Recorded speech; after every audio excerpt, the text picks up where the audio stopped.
launching into a new series over the next few weeks that I've entitled Heroes and Villains.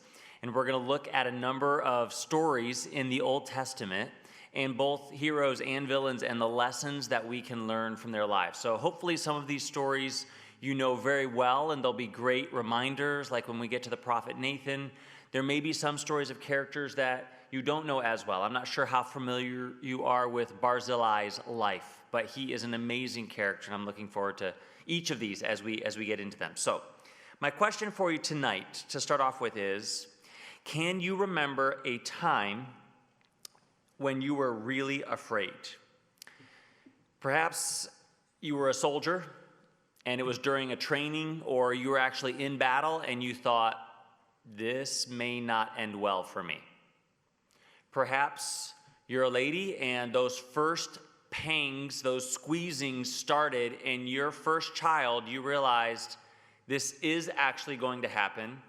There's no going back now. Is it going to work? Am I going to be okay? Is my baby going to be okay? Maybe it's just simply the lights went off in a room, and that's all it took. You were gripped with fear because you didn't know what else was in the room.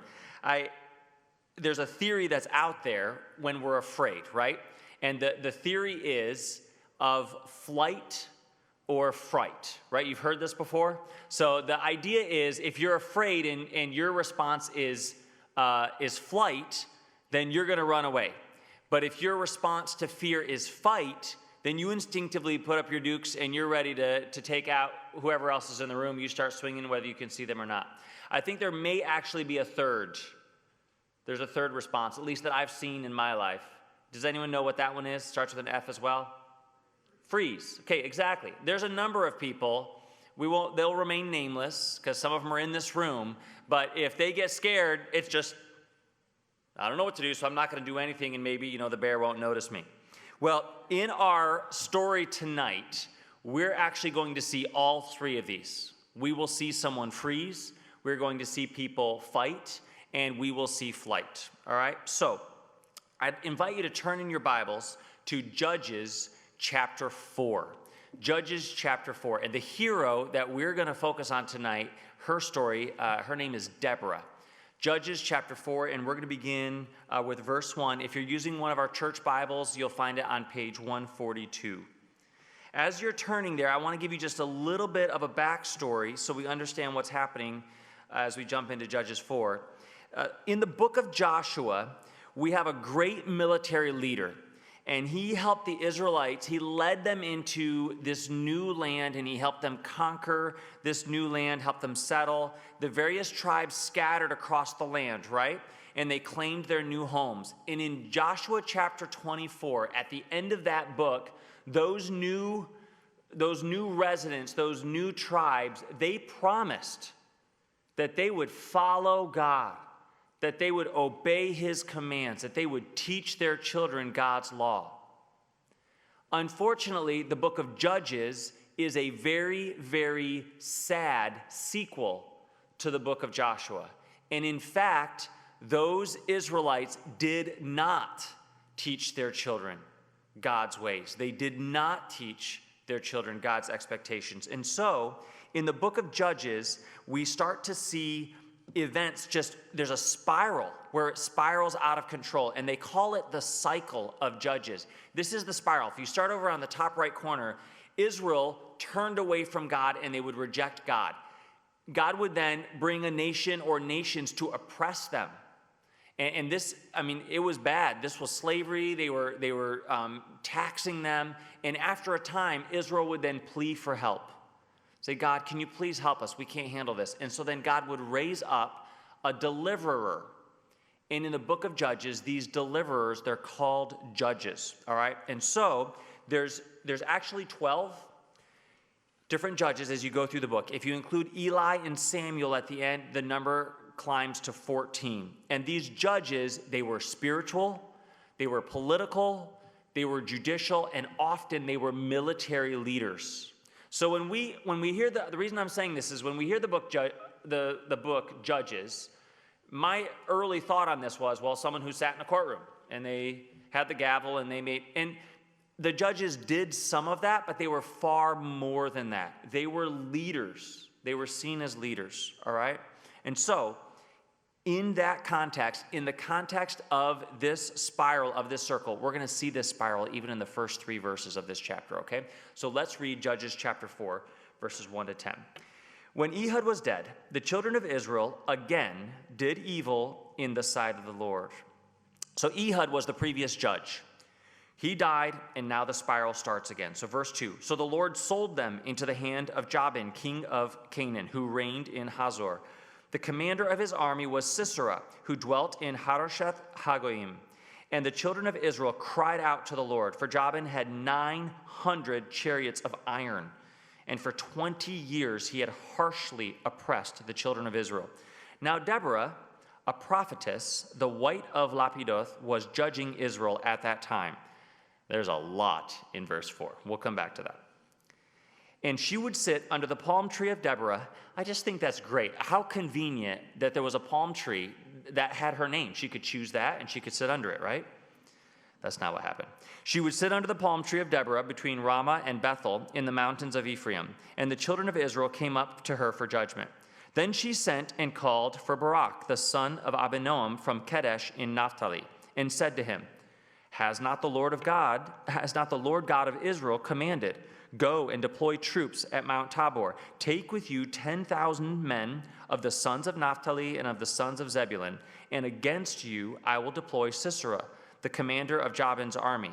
This is God speaking, and he's saying, you do this, and I'm going to have the enemy general do this. I mean, God's in control of the whole thing. All right, so I'll back up a little bit. And against you, I, God, will deploy Sisera, the commander of Jabin's army, with his chariots and his multitude at the river Kishon, and I will deliver him into your hand. And Barak said to her, to Deborah, if you will go with me, then I will go. But if you will not go with me, I will not go. So she said, I will surely go with you. Nevertheless, there will be no glory for you in the journey you are taking, for the Lord will sell Sisera into the hand of a woman. Then Deborah arose and went with Barak to Kadesh. And Barak called Zebulun and Naphtali to Kadesh. He went up with 10,000 men under his command, and Deborah went up with him. Father, I thank you for your word. And I thank you so much that we have copies of your word. We can download apps and put them on our phones and tablets and computers. We have unbridled access to you, to your letter revealing who you are and how you've worked. And I thank you for that. Father, as we open up your word tonight, help us to see you clearly. Help us to leave this place tonight glorifying you. And Father, I also ask, as we look at these verses and we look at this example that you helped Deborah live, Father, please challenge our hearts and help us to ask ourselves how we're doing and how we're responding to your leadership in our lives. In your Son's name we come to you. Amen. Well, whenever we jump into stories, I love to make sure I know who's in the story, what's happening. Okay, so first of all, I'd like to look at our characters. So first of all, the first character we have, he's a man named Jabin. He's actually a king, and he's a bad guy. Okay, he's the king of the Canaanites. The next character that we're introduced to is also a man. Do not blame Josh for these icons. This is all me, okay? So his name is Sisera. He was a general, so we're going to give him a nice strong arm, okay? I know all of you are going, would you just please let me do this? I can make this way better. Maybe we can work on that. All right, so, and he also was a bad guy, okay? I just want this to be crystal clear. Everyone knows what's going on, okay? 2 bad guys, okay? Let's see how. Next one. Now we have a lady, okay, great. Her name is Deborah. She is a judge. That's supposed to be a gavel, right? She's a judge, and she's a good guy, or good lady. Actually, she is, well, we'll get back to that in a second. There's another guy. His name, I put him out of order. See, I even practiced this, Josh. Can you believe it? She gets the trophy. Deborah's the hero. Just so we're all clear, the message is titled her name, so I was hoping it was clear, but she's the hero. You need to keep your eyes on Deborah as we go through the story. Okay, we're all good with that? Okay, so now we have another guy. His name is Barak. He is, I put a heel up there. He's also a general, but he's weak. Okay, he's kind of a loser. Now, he is in the Hall of Fame in Hebrews, so there were good qualities, and he did obey God, but he was weak in this story, so I'm giving him the heel. But he was a good guy. All right, and then lastly, we have another lady. Her name is Jael. She was very good with a hammer. All right, and we'll get to that part of the story a little bit later on. If you like these kinds of stories, you really need to read Judges chapter 5. Judges chapter 4 has some of the details of the story. Judges chapter 5 is a song written about Judges 4, and the song actually adds some color and some depth.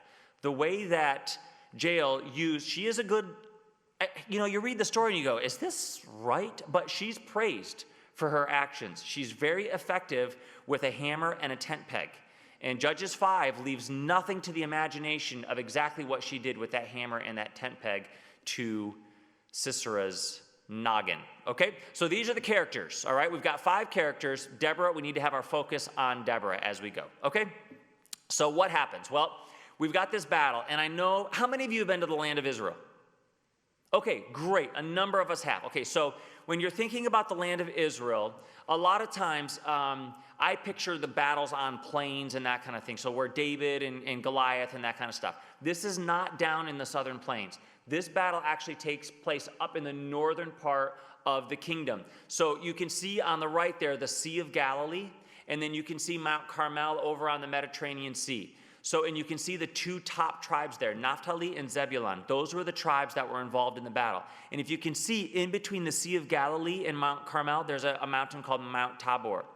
Okay, so that's where Barak gathered his army. And if you can see a little X in between Mount Tabor and the Kishon River, that's where this battle takes place. And the Kishon River becomes very, very important in the battle, especially as if you check out Judges chapter 5, okay? So we'll get to that in just a moment. So this is the story of the battle at Mount Tabor. Deborah is our hero or our heroine, okay? So what happens in this story? Well, Canaan is oppressing Israel. So Jabin is the king, Sisera is the general, they're the bad guys. They have been oppressing Israel for 20 years. Okay, verse 1. Ehud was dead, children of Israel did evil in the sight of the Lord. Verse 2, so the Lord sold them into the hand of Jabin, king of Canaan, who reigned in Hazor. Commander was Sisera, that's where he lived. Children of Israel cried out to the Lord, for Jabin had 900 chariots of iron. He has a huge army with amazing weaponry. And for 20 years, he had harshly oppressed the children of Israel. So I'm reading through this story. And a question that we need to ask right away is, are any of you over 20? Okay, the leaders are. Good, I'm glad you raised your hand. Why wait 20 years? I read, and I stopped, and I wrote down the question. What? Do you know Pastor Smith? Why? That doesn't make any sense. Why not pray to God after a year? Why not pray to God after a month of being oppressed?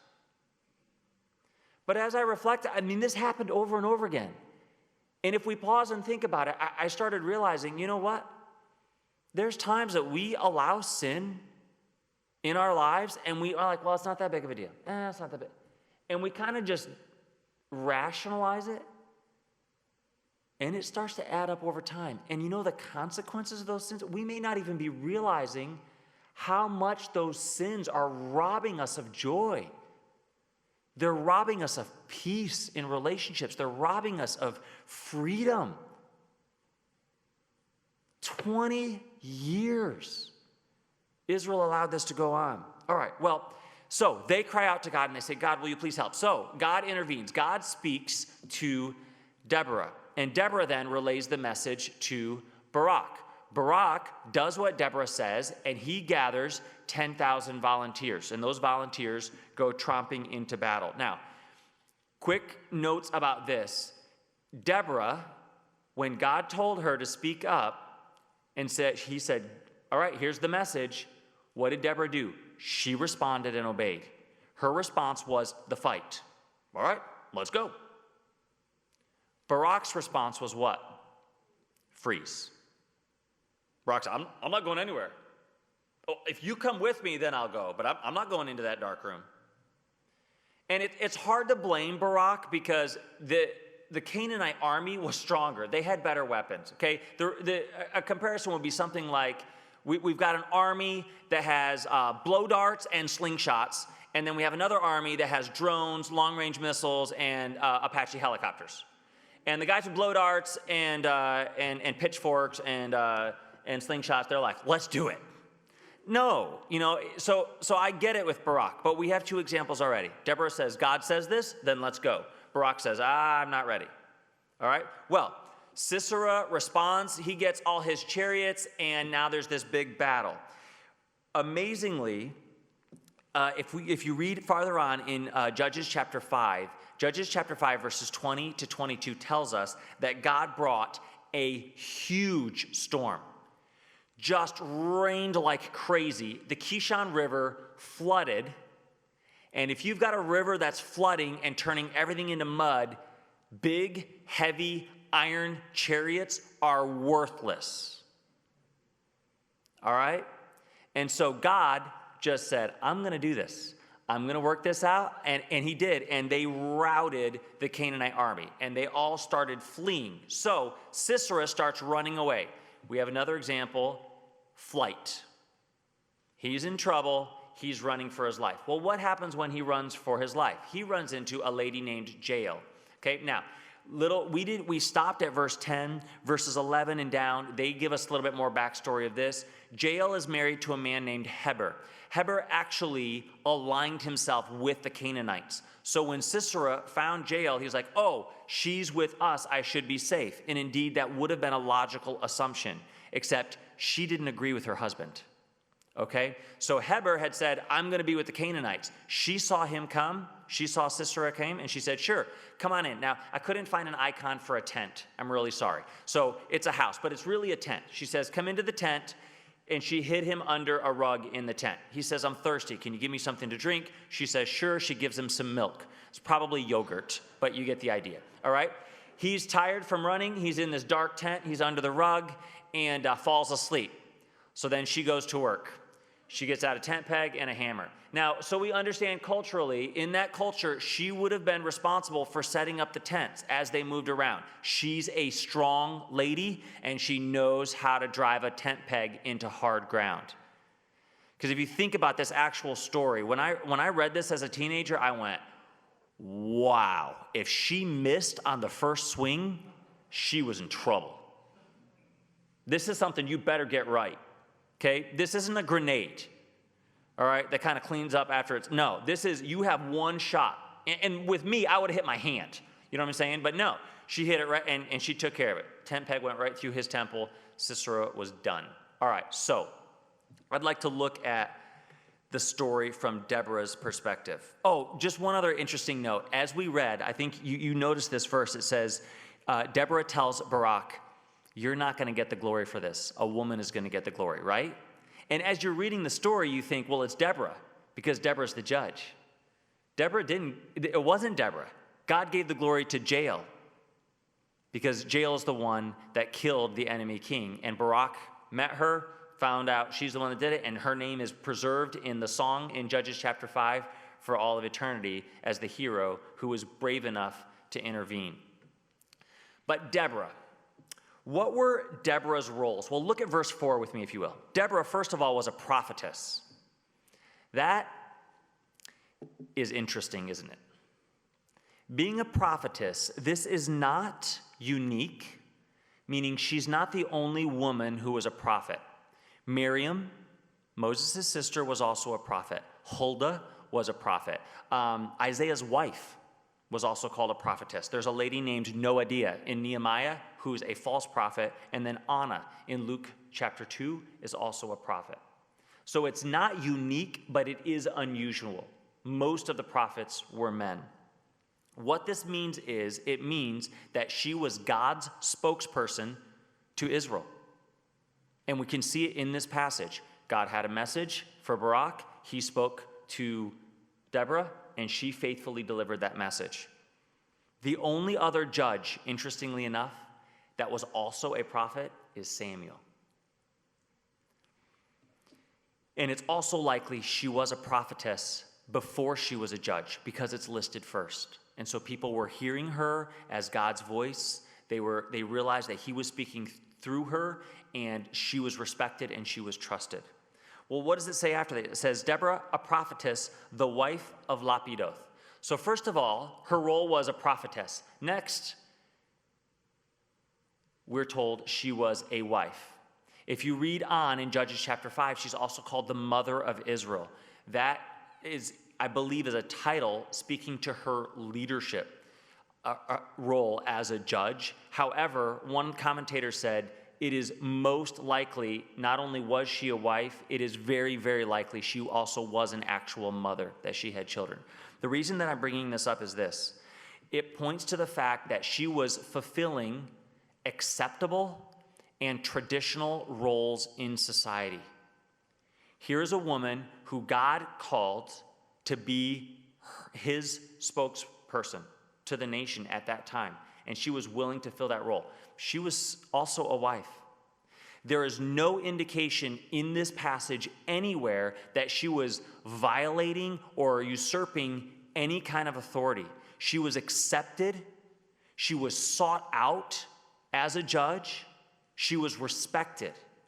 And so it seems that she was absolutely abiding by the cultural expectations. She was fitting in with them, and yet she had this amazing role of leadership. I think this is very significant, all right? And I don't know how she balanced this, because the third role that she has is as a judge. And so somehow she is a judge, and I'm going to explain a little bit more the ramifications of this, where she publicly has a major leadership role in the nation, and yet she's a wife and a mom and part of a community. Incredible. And what it looks like, what we can tell from this is she maintained her character, she maintained her testimony throughout her life. We know many of the judges did not, and yet she did. So, what is a judge? A judge would decide disputes. She sat under the tree named after her and heard cases and decided what was right and wrong. People respected and understood her. They followed her discernment, her wisdom. She likely functioned in many ways as the key leader for Israel for that region. One commentator called her a king. She had that level of leadership, okay? Judges, I said earlier, were often spiritual, political, judicial, and military leaders. But here's where this gets so fascinating. Deborah intentionally and specifically did not become a military leader. She very easily could have. God gave this message. She passed it on to Barak. Barak said, I don't think so. But she commissioned, she supported, and she encouraged Barak. She did not step into the military leadership role. It is very likely because of her willingness to actually even go to the battle, she didn't need to do that. That wasn't her. He was the military leader. She's putting herself in danger by going. But because of her willingness to do that, 10,000 volunteer Israelites said, okay, we'll attack a bigger army because they respected her. The key that I want us to understand here is this.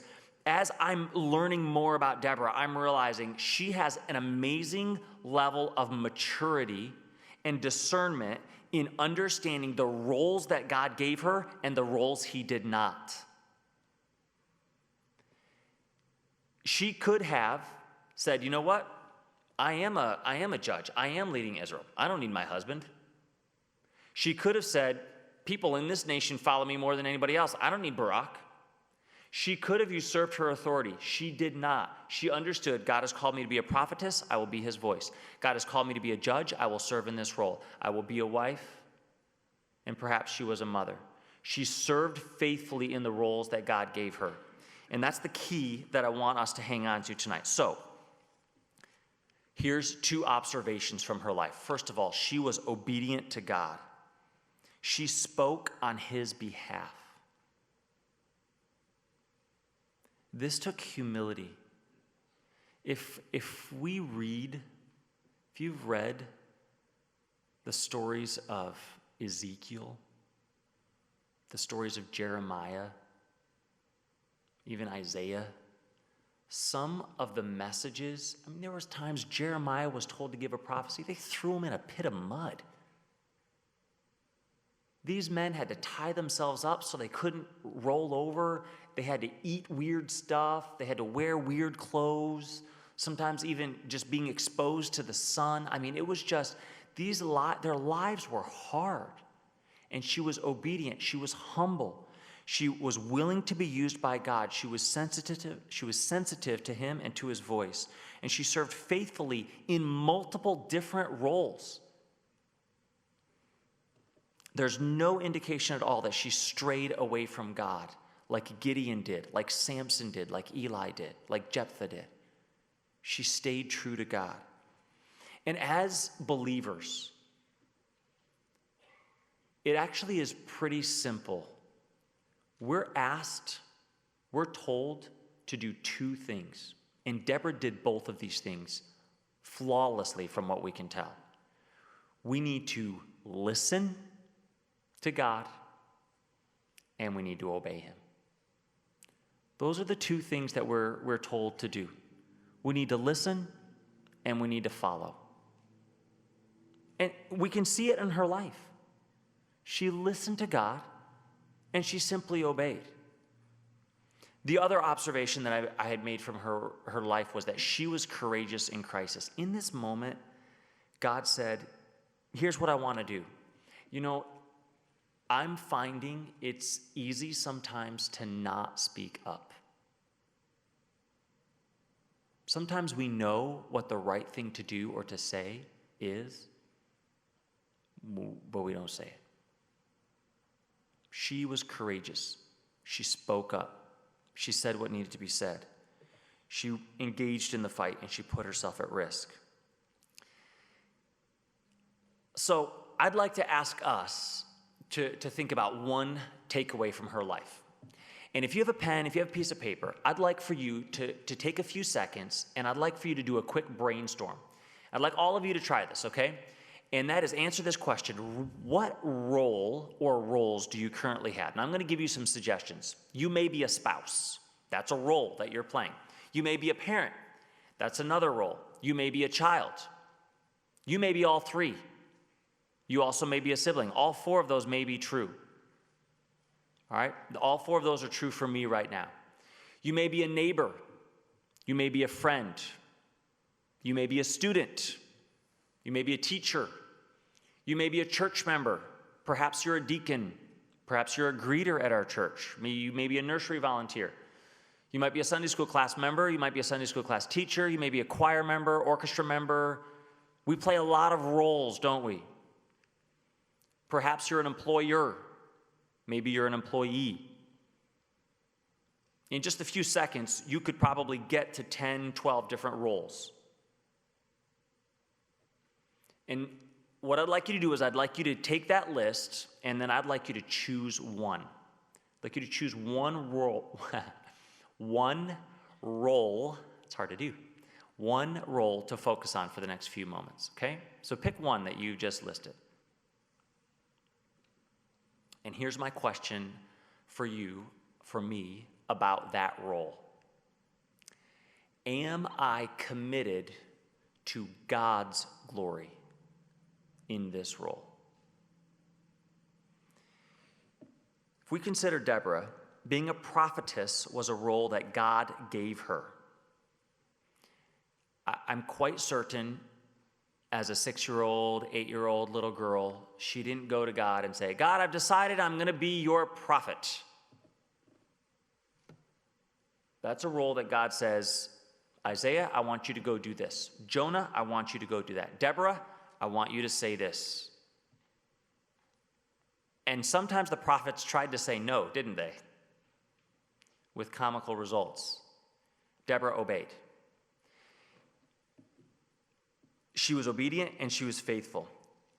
The reason I'm bringing this up is I'm wondering if you've been given a role that you didn't want. And it'd be very interesting if we had a half an hour to actually share some stories. Because when I was sitting in your seats I knew a role that God was asking me to play. It wasn't overt, it was just this thing in the back of going, yeah, but I had a lot of reasons why God was wrong. And I knew better. And they sounded like very good reasons. I'm wondering if some of you have been there too. And 10, 20, 30, 40 years later, we get to the point where we say, oh my goodness. How many years have I wasted pursuing my own roles for my own glory? When all along, this was a question that I should have been asking. Am I committed to God's glory? Well, here's some ways that we can see if we're committed to God's glory. If someone suggests a change in the role, are you open to that change being from God? Okay, if you're a child and your parent says, you know what, we need to step this game up. Here are the new responsibilities that I'm asking from you. Or if you're a parent and your child says, I love you, but I need our relationship to change, and I would like our new relationship to look this way. Are you fighting that? Or are you willing to say, God, you gave me the role of being a child. You gave me the role of being a parent. You gave me the role of being a greeter. And now the greeter captain is changing the door that I need to stand by. And I don't like this door. I like the other door because I can see the water. Okay.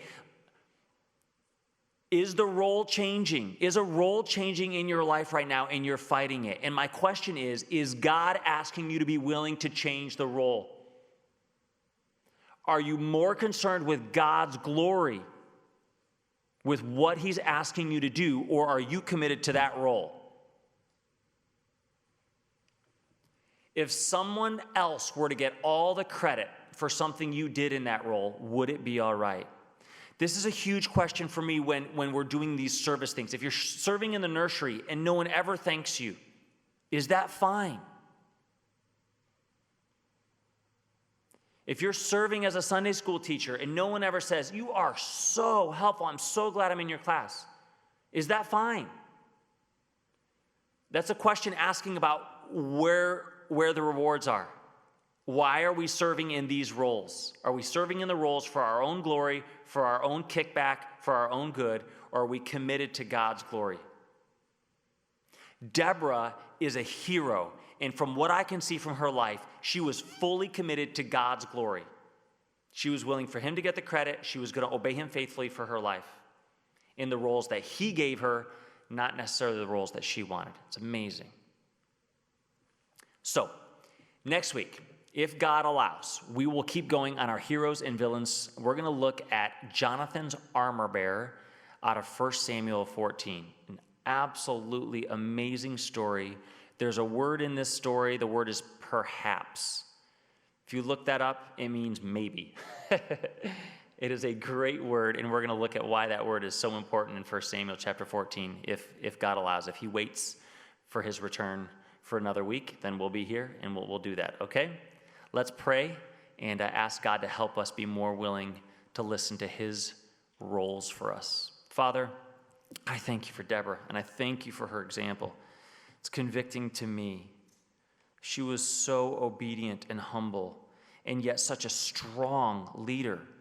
Father, I would love to be more like her, to be brave in saying the words that I know you want me to say, to not taking roles that you don't want me to take, but the roles that you give me for me to be 100% serving you in those roles. Father, please help all of us to open our eyes to you more this evening and ask, is this what you want us to do? How can we give you the glory in the role? Thank you, Father, for your patience with us. In your Son's name we come to you. Amen.